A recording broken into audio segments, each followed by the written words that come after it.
Behind the golden gates of Thornwick Palace, where cameras never reach and secrets multiply like shadows at dusk, a marriage that once symbolized hope for an entire kingdom now teeters on the edge of complete destruction.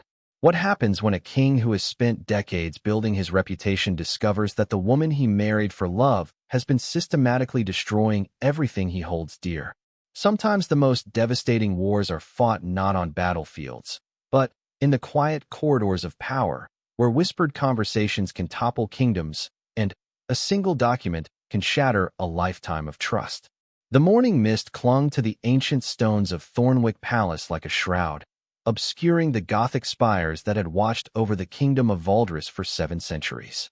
Inside the grand corridors, where portraits of long-dead monarchs gazed down with stern eyes, King Alexander Thornwick paced the length of his private study, his leather shoes clicking against the polished marble floor in a rhythm that matched his racing heartbeat.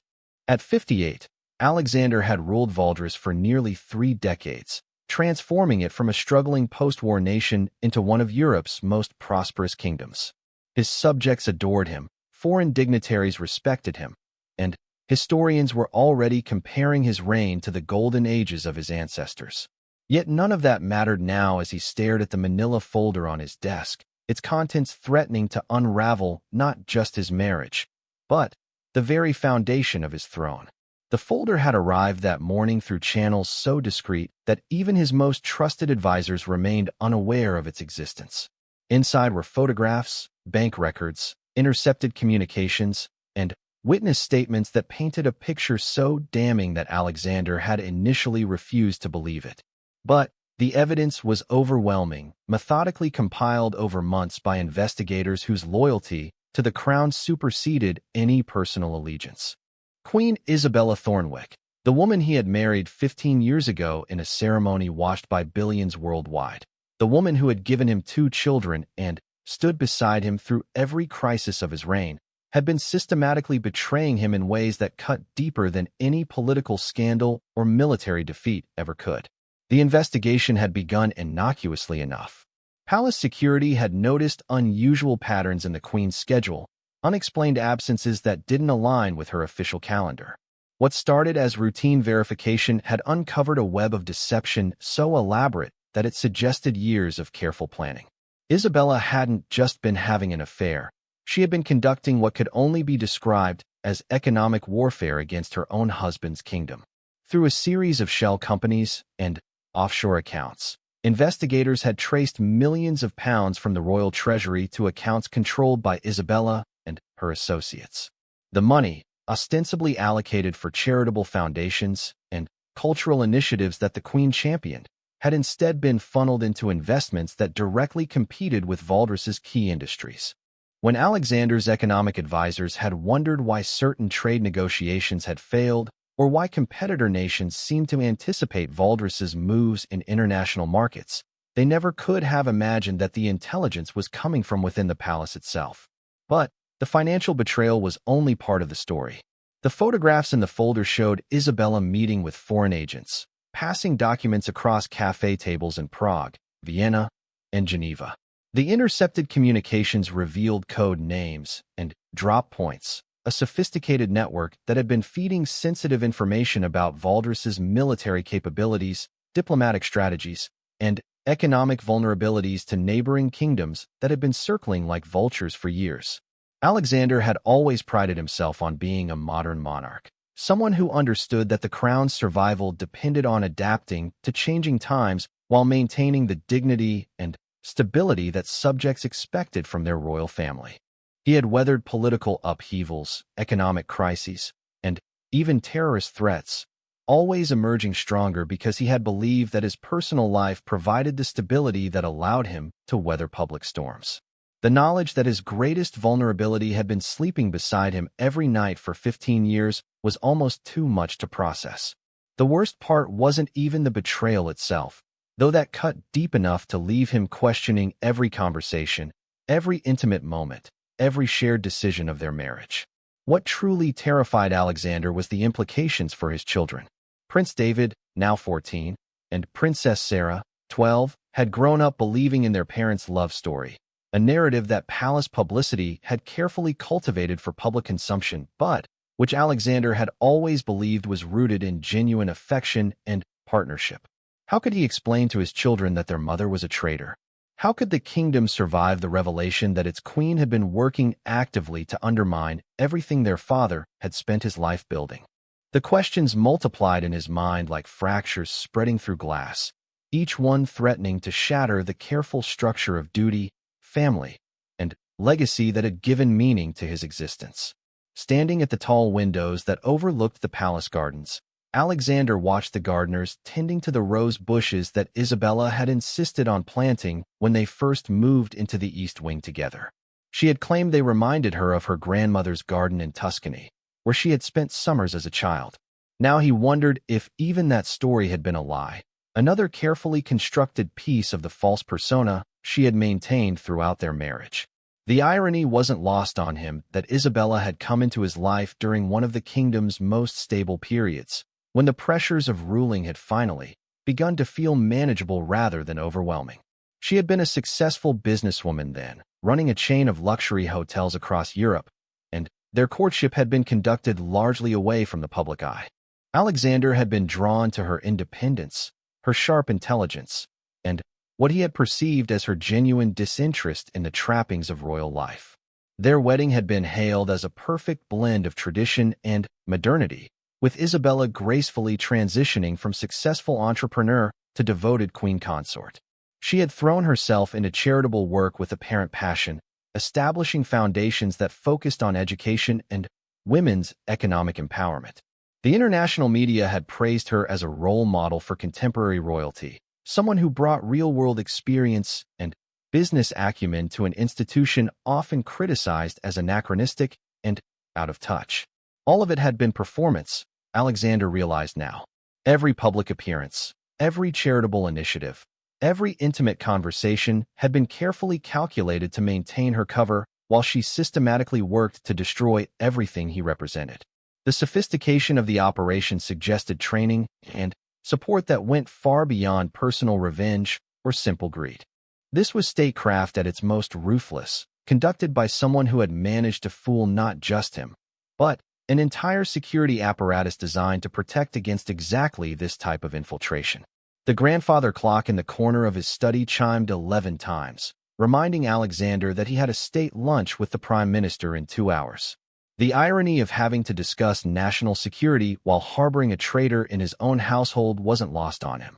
Every day he delayed acting on this information was another day that sensitive intelligence could be compromised, another day that his kingdom's vulnerabilities could be exploited by enemies who had been receiving inside information for years. Yet the thought of what needed to happen next filled him with a dread that went beyond political calculations. Alexander had always believed that whatever challenges his reign faced, he could retreat to the sanctuary of family life and find the strength to continue. The revelation that his sanctuary had been a carefully constructed lie left him feeling more isolated than he had ever been.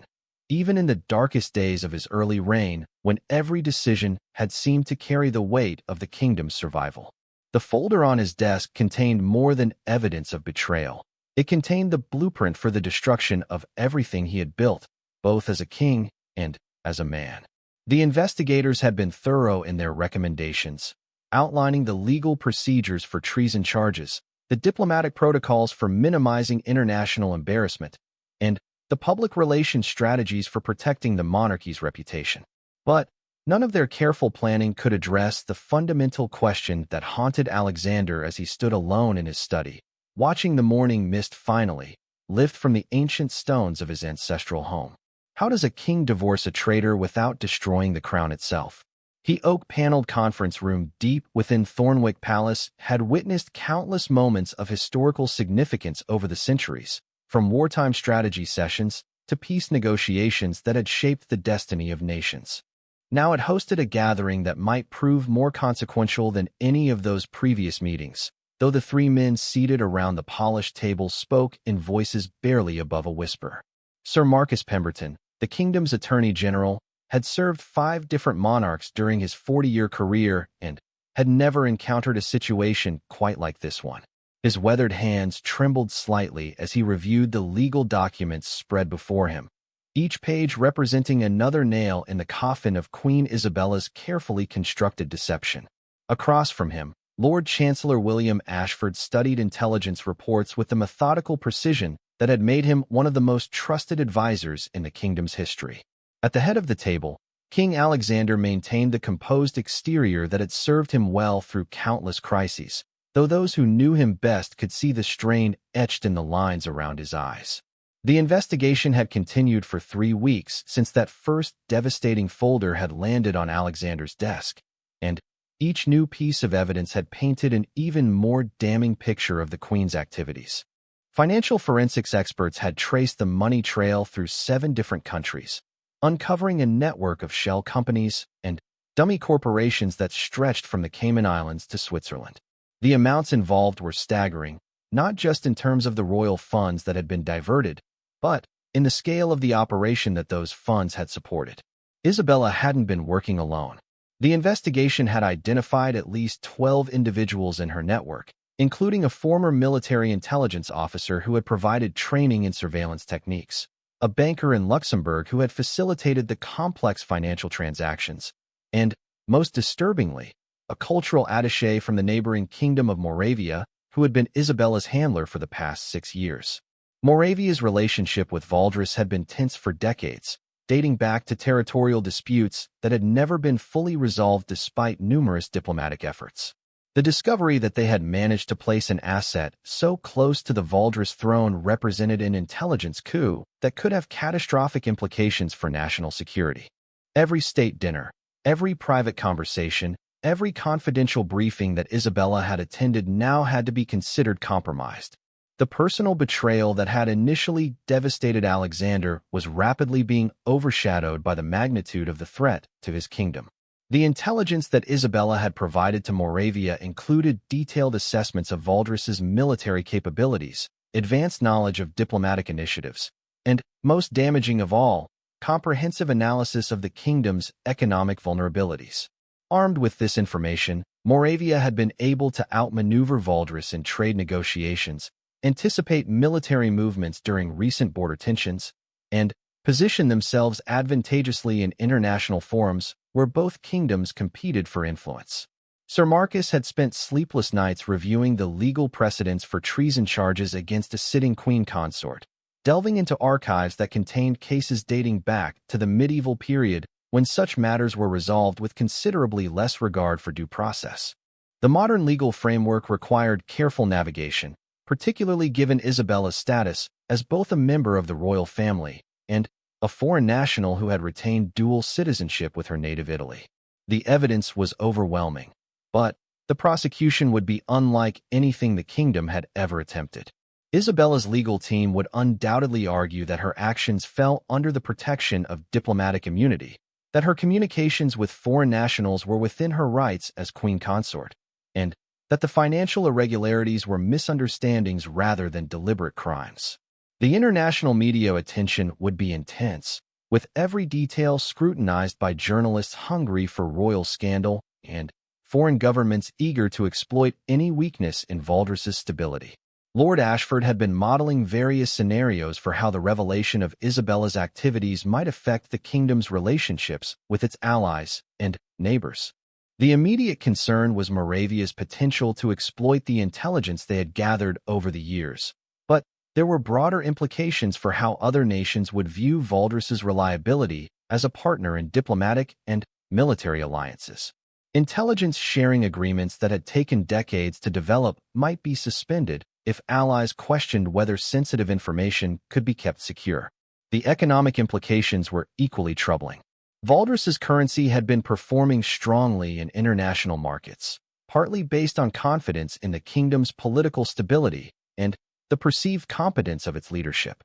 The revelation that the royal family had been compromised by foreign intelligence services could trigger a crisis of confidence that would affect everything from government bond rates to foreign direct investment. Alexander had insisted on maintaining normal palace routines while the investigation continued, which meant continuing to share meals with Isabella, attending public events together, and maintaining the facade of a functional royal marriage. Each interaction had become an exercise in psychological endurance, as he watched her perform the role of devoted queen while knowing the truth about her allegiances.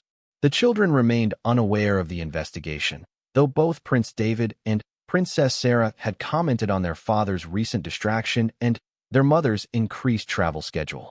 Isabella's handlers had apparently instructed her to increase her intelligence-gathering activities as tensions between Valdres and Moravia escalated, which had required her to attend more meetings and make more trips under the cover of royal duties.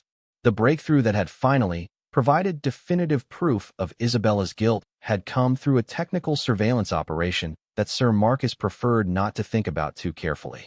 Palace security had managed to intercept communications between Isabella and her handler that included specific references to upcoming diplomatic initiatives and detailed discussion of how the intelligence she provided was being used to undermine Valdres's positions in international negotiations. The recordings were damning not just for their content, but for the tone in which they were conducted. Isabella's voice carried none of the warmth and affection that Alexander had grown accustomed to over 15 years of marriage. Instead, she spoke with the cold professionalism of an experienced operative discussing the successful completion of assigned tasks. The woman he had fallen in love with, the woman he had believed was building a life and family with him, was revealed to be a carefully constructed fiction. The psychological profile prepared by Palace Security's behavioral analysts painted a picture of someone who had likely been recruited years before meeting Alexander, possibly during her university years when she had studied international business in London. The sophistication of her cover identity and the depth of her knowledge about royal protocols suggested extensive preparation and training. Her success as a businesswoman had provided the perfect background for approach and recruitment by Valdres royalty, as it explained her confidence in high-level social situations and gave her legitimate reasons to travel frequently throughout Europe. As the three men continued their quiet conference in the oak-paneled room, each was acutely aware that they were planning not just the prosecution of a traitor, but the controlled demolition of a marriage that had been held up as a model for modern monarchy. The public had invested emotionally in Alexander and Isabella's love story, and the revelation that it had been built on deception and espionage would shake confidence in the institution of monarchy itself. The timing of any action against Isabella would be crucial. Sir Marcus had identified a window of opportunity in 6 weeks when she was scheduled to travel to Geneva for what she believed was a routine charitable foundation meeting, but which Palace Security now knew was actually a debrief session with her handlers. If they moved too early, she might flee the country and claim asylum in Moravia or another hostile nation, taking with her whatever intelligence she hadn't yet transmitted. If they waited too long, she might detect the investigation and either destroy evidence or accelerate her intelligence-gathering activities. The plan taking shape in their discussions was as complex as it was heartbreaking.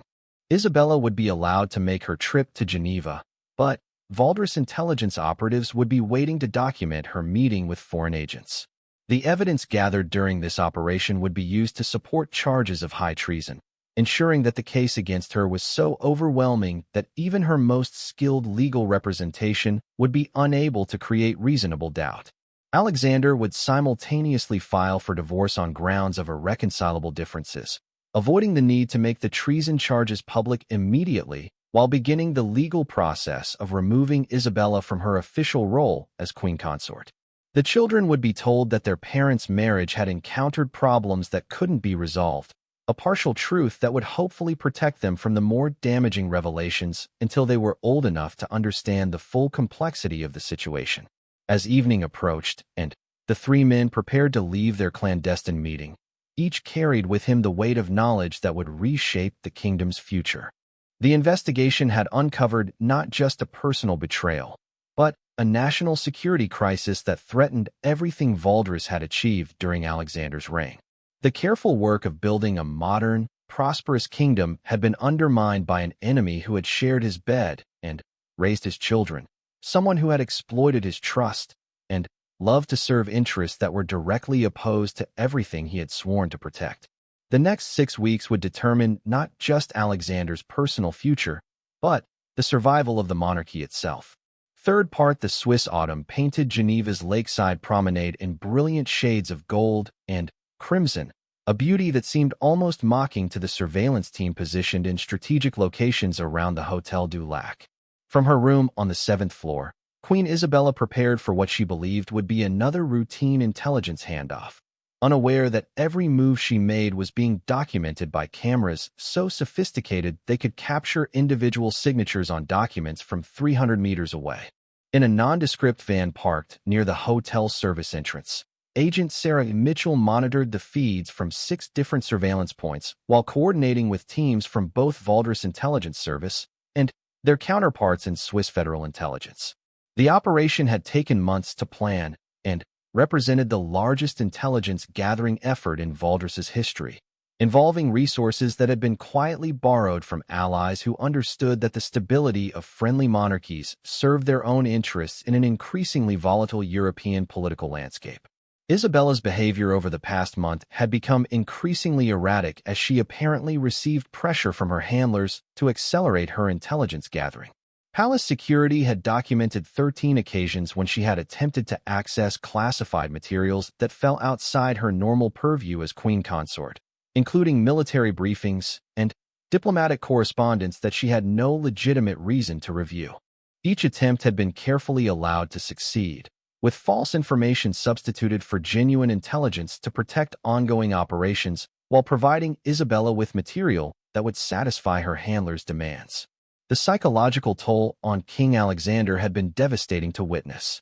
Palace staff who had served the royal family for decades noted his dramatic weight loss, his increasingly solitary meals, and his tendency to spend hours walking the palace gardens late at night when he thought no one was watching. The man who had once been known for his quick wit and easy laughter had become withdrawn and haunted, carrying the burden of knowledge that was slowly destroying him from within. Prince David and Princess Sarah had begun asking increasingly pointed questions about their parents' relationship, noting the tension that had become impossible to completely hide despite the royal family's well-practiced ability to maintain appearances. The children's governess had reported several instances when they had been found crying quietly in their rooms, somehow sensing that their world was changing in ways they couldn't understand or control. Isabella's meeting was scheduled for 3 p.m. at a cafe overlooking Lake Geneva, a location that provided excellent sight lines for surveillance while offering multiple escape routes if the operation was discovered. Her handler, who had been identified as Colonel Victor Kozlov of Moravian Military Intelligence, had arrived in Geneva 2 days earlier using diplomatic cover as a cultural affairs officer attending a conference on European heritage preservation. The irony wasn't lost on the surveillance team that Isabella and Kozlov were meeting to discuss the destruction of Valdres heritage while surrounded by the timeless beauty of the Swiss Alps. The location had been chosen specifically because Switzerland's neutrality made it unlikely that either Valdres or Moravian intelligence services would conduct operations on Swiss soil, a calculation that Kozlov couldn't have known was being undermined by unprecedented cooperation between Swiss authorities and their Valdres counterparts. As Isabella left her hotel at 2:45 p.m., dressed in the understated elegance that had become her trademark as queen consort, surveillance teams tracked her progress through Geneva's Old Town. She moved with the confidence of someone who had conducted this type of operation dozens of times, stopping to browse shop windows and check her reflection in storefront glass, basic counter-surveillance techniques that would have defeated casual observation but were useless against the level of professional attention she was receiving. The cafe was busy with the late afternoon crowd of tourists and locals, providing excellent cover for the surveillance operation. Isabella chose a table near the window with clear views of the lake, positioning herself so that she could observe anyone approaching while maintaining the casual appearance of a tourist enjoying Geneva's famous scenery. Her body language remained relaxed, but experienced observers noted the subtle signs of operational alertness. The way she kept her purse positioned for quick access, her periodic scanning of the surrounding area, and her choice of a seat that provided multiple exit routes. Kozlov arrived precisely on schedule, a punctuality that spoke to his military training and the importance that Moravian intelligence placed on this particular asset. He was a man in his early 50s with the bearing of someone accustomed to command, though he had disguised his military background beneath the casual attire of an academic attending a conference.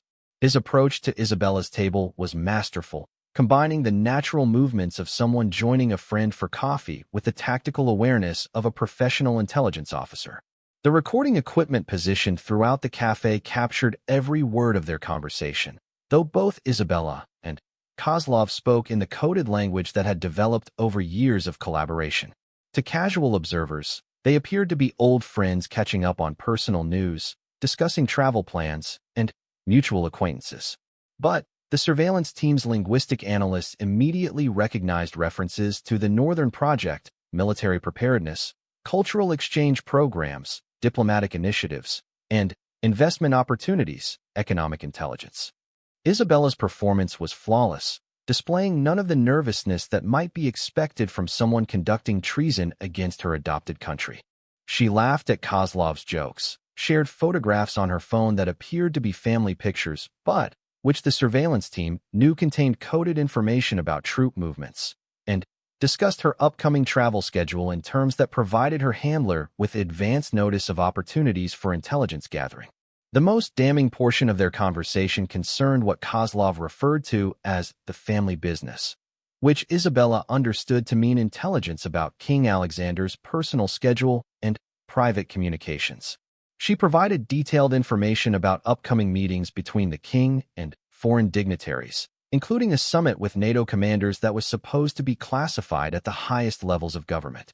As their conversation continued, Isabella passed Kozlov an envelope that appeared to contain tourism brochures, but which surveillance photos revealed contained documents bearing the royal seal. The casual nature of the handoff spoke to years of practice, with both participants displaying the kind of operational security that came from extensive training and experience. The surveillance team's most sophisticated equipment captured not just the conversation and the document transfer, but also biometric data that would make it impossible for Isabella to later claim that she had been coerced or was acting under duress. Her heart rate remained steady throughout the meeting. Her voice patterns showed no signs of stress, and her body language demonstrated the confidence of someone who believed she was successfully carrying out an important mission. After 45 minutes, Isabella and Kozlov concluded their meeting with the warmth of old friends promising to stay in touch. They left the cafe separately, with Isabella returning to her hotel while Kozlov disappeared into Geneva's crowded shopping district. The surveillance teams continued tracking both targets, documenting their activities until they were certain that no additional meetings or contacts would occur during this trip. Back in Valdres, King Alexander waited in his private study for the encrypted communication that would confirm the operation's success. The weight of what he was doing pressed down on him like a physical force, threatening to crush whatever remained of the man he had been before discovering his wife's betrayal. He was simultaneously ordering the destruction of his marriage and gathering the evidence that would likely send the mother of his children to prison for the rest of her life. The philosophical questions that haunted Alexander had evolved beyond personal anguish into fundamental challenges to his understanding of duty and justice. As king, he had sworn to protect Valdres from all enemies, foreign and domestic. As a husband, he had promised to love and protect Isabella until death separated them. The conflict between these commitments was tearing him apart, forcing him to choose between his role as monarch and his identity as a man who had once believed in the possibility of love transcending political calculation. When the confirmation finally arrived, delivered by courier to avoid any electronic surveillance, Alexander read the brief message with hands that shook despite his efforts to maintain composure. The operation had been a complete success, with Isabella and her handler documented engaging in activities that constituted clear violations of multiple espionage statutes. The evidence was overwhelming and irrefutable, providing legal justification for charges that could result in life imprisonment. Isabella was scheduled to return to Valdres the following day, unaware that she was flying home to face the complete destruction of the life she had spent 15 years building. The royal aircraft that would transport her had been equipped with additional security measures, ensuring that she couldn't communicate with her handlers or destroy evidence during the flight. Palace security had prepared detailed contingency plans for every possible scenario, from her attempting to flee the country to her trying to claim diplomatic immunity. The children were at boarding school, safely removed from the palace before the storm broke. Alexander had made the painful decision to tell them about the divorce before they learned about the espionage charges, hoping to preserve some small portion of their childhood innocence for a few more days.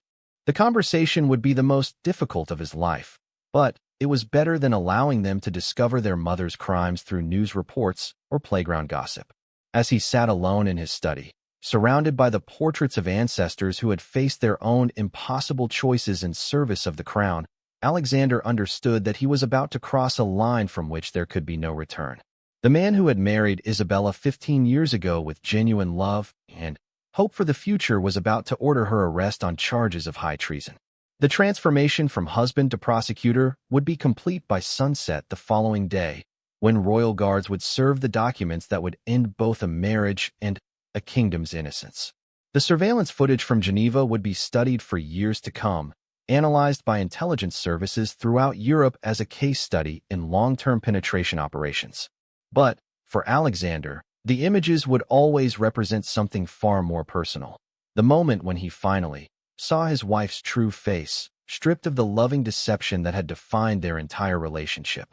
In the grainy digital footage of Isabella passing secrets to her handler, he could see the death of everything he had believed about love, trust, and the possibility of finding sanctuary from the burdens of kingship. Tomorrow would bring justice, but tonight brought only the terrible clarity of absolute betrayal. Fourth part, the morning arrived with the kind of crystalline clarity that seemed to mock the darkness of what was about to unfold within Thornwick Palace. King Alexander stood at the windows of his private study, watching the royal aircraft descend through the autumn sky, carrying the woman who had shared his bed and his crown for 15 years, now returning home to face charges that would destroy both their marriage and her freedom forever. Palace security had been working through the night, transforming familiar corridors into something resembling a military operation while maintaining the appearance of normal royal routine. Extra guards had been positioned at strategic locations, communication systems had been secured against interception, and legal documents had been prepared with the precision that befitted the most significant treason case in the kingdom's modern history. Isabella's aircraft touched down at the private royal airfield at precisely 10:30 a.m., its approach monitored by security teams who had rehearsed this moment countless times over the past week. To any observer, it appeared to be a routine return from one of the Queen's frequent charitable missions abroad, the kind of trip that had become commonplace during her 15-year tenure as Queen Consort. Only a handful of people knew that this homecoming would be her last as a free woman. The Queen emerged from the aircraft with her customary grace, waving to the small group of palace staff who had gathered to welcome her home. She wore a navy blue suit that Alexander recognized as one of her favorites, and carried herself with the confidence of someone who believed her secret life remained hidden. From his vantage point in the palace, Alexander could see her through powerful binoculars, noting how she paused to speak with the ground crew and smiled at the photographers who documented her return. Everything about Isabella's behavior suggested complete confidence in her cover identity. She had successfully maintained her double life for so many years that the possibility of discovery seemed not to have occurred to her. The psychological profile prepared by palace security had predicted this level of confidence, noting that long-term intelligence operatives often developed a sense of invincibility that made them careless in the final stages of their careers. The 30-minute drive from the airfield to the palace followed the standard royal route, with motorcycle escorts and security vehicles maintaining the ceremonial dignity that the public expected from royal movements. Isabella rode in the official state car, reviewing what appeared to be correspondence from her trip, while actually, surveillance teams knew, composing coded messages for her handlers about intelligence she had gathered during her meetings in Geneva. Alexander had positioned himself in the blue drawing room, a formal reception area where he and Isabella often met to coordinate their schedules and discuss family matters. The room had been chosen specifically because it could be sealed quickly and contained recording equipment that would document whatever conversation followed. Sir Marcus Pemberton and Lord Chancellor Ashford waited in an adjacent chamber, ready to present the legal documents that would formally charge Isabella with high treason. When Isabella entered the blue drawing room at 11:45 a.m., her first indication that something was wrong came from Alexander's posture rather than his words. She had known him intimately for 15 years, and the rigid formality with which he stood to greet her was entirely unlike his usual warm welcome after her travels. Her training kicked in immediately, and Alexander could see her quickly scanning the room for signs of what had changed during her absence. "Alexander," she said, her voice carrying just the right note of pleased surprise. "I wasn't expecting such a formal reception. Is everything all right?" The question hung in the air between them like a blade. Alexander had rehearsed this moment countless times over the past weeks, but actually facing the woman who had betrayed him so completely while maintaining such perfect deception left him momentarily speechless. She stood there in her elegant navy suit, her smile warm and genuine, looking every inch the devoted queen consort returning from charitable work abroad. "Isabella," he began, his voice carefully controlled, "we need to discuss your activities during your recent travels." Something flickered behind her eyes then, a momentary calculation that confirmed what Alexander had dreaded to accept. She was evaluating the situation, determining how much he might know and what her best strategy might be for maintaining her cover. The woman who had shared his children and his crown was assessing him as a potential threat to her operation. "Of course," she replied smoothly. "The foundation meetings went very well. We've secured funding for 3 new schools in Eastern Europe, and I think you'll be pleased with the progress we're making on the Women's Entrepreneurship Initiative." Each word was perfectly chosen to reinforce her cover story while providing no information that could be used against her. Alexander recognized the technique from briefings he had received about interrogation resistance, and the realization that his wife was using such methods against him felt like a physical blow. Sir Marcus chose that moment to enter the room, carrying a leather portfolio that Isabella's trained eye would immediately recognize as containing official documents. Her smile never wavered, but Alexander saw the slight tensing of her shoulders that indicated she was preparing for whatever was about to unfold.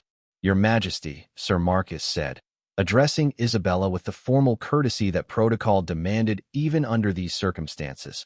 "I need to inform you that you are under investigation for activities that may constitute violations of the Official Secrets Act and related statutes concerning national security." The transformation was subtle but unmistakable.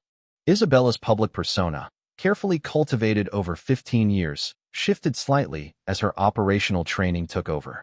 She didn't protest her innocence or express shock at the accusation. Instead, she nodded calmly and asked, "Am I being formally charged, or is this still an investigative matter?" The professional nature of her response confirmed everything that Alexander had feared about her true identity.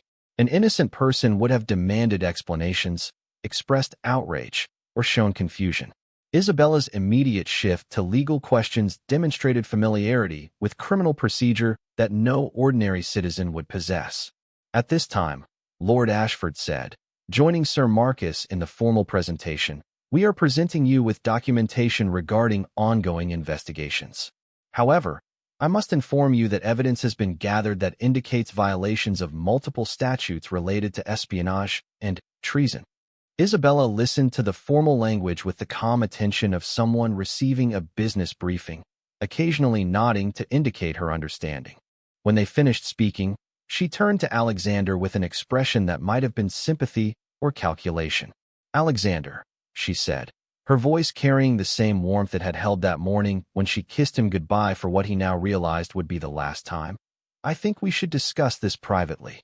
It was a masterful attempt to regain control of the situation, appealing to their personal relationship while simultaneously trying to separate him from his legal advisors. Alexander recognized the manipulation for what it was, but the pain of seeing her use their marriage as a tactical advantage cut deeper than any of the previous revelations. "Isabella," he replied, his voice breaking slightly despite his efforts at control, "there is nothing private about treason." The word hung between them like a sword. For the first time since entering the room, Isabella's composure cracked slightly, not from guilt or fear, but from what appeared to be disappointment that her cover had been blown after so many successful years. It was the reaction of a professional who had been caught, not a wife who had been accused. Sir Marcus opened his portfolio and removed a series of photographs that had been taken in Geneva, showing Isabella meeting with Colonel Kozlov and passing classified documents. As each image was placed on the table between them, Alexander watched his wife's face for some sign of the woman he had loved, some indication that their marriage had meant something more than operational convenience. What he saw instead was the cool evaluation of a professional intelligence operative calculating her options. Isabella studied the photographs with the detachment of someone reviewing evidence in a case that didn't concern her personally, occasionally nodding, as if impressed by the quality of the surveillance work rather than shocked by the implications of being caught. "The evidence is quite comprehensive," she said finally, her tone almost admiring. "You've been planning this for some time." It wasn't a denial or an attempt to explain away the photographs. It was the acknowledgement of one professional to another that the game was over and she had lost. The casual way she accepted the end of her operation was more devastating to Alexander than any emotional outburst could have been, confirming that their entire marriage had been nothing more than an assignment she had carried out with exceptional skill. The formal reading of charges took nearly an hour, with Isabella listening attentively and occasionally asking for clarification of specific legal points. She signed documents acknowledging receipt of the charges with the same careful attention she had always brought to royal correspondence, maintaining the dignity that had made her such an effective queen consort even as she was being stripped of that role forever. When the legal formalities were complete, Alexander found himself alone with Isabella for what would be their final private conversation as husband and wife. The room seemed to echo with the ghosts of 15 years of shared conversations, family discussions, and intimate moments that had all been corrupted by the knowledge of her betrayal. Was any of it real? He asked, the question emerging from a depth of pain that surprised him with its intensity. Isabella studied him for a long moment, and, for the first time since entering the room, her professional mask slipped completely. What he saw beneath it wasn't the loving wife he had thought he knew, but it wasn't entirely cold calculation either. There was something that might have been regret, or perhaps just the melancholy of a long operation coming to an end. "The children," she said simply. "David and Sarah were real." It was the only answer he would ever get, and perhaps the only one that mattered. As palace security arrived to escort her to the chambers where she would await trial, Isabella turned back to him one final time. "You were a better king than they expected you to be,"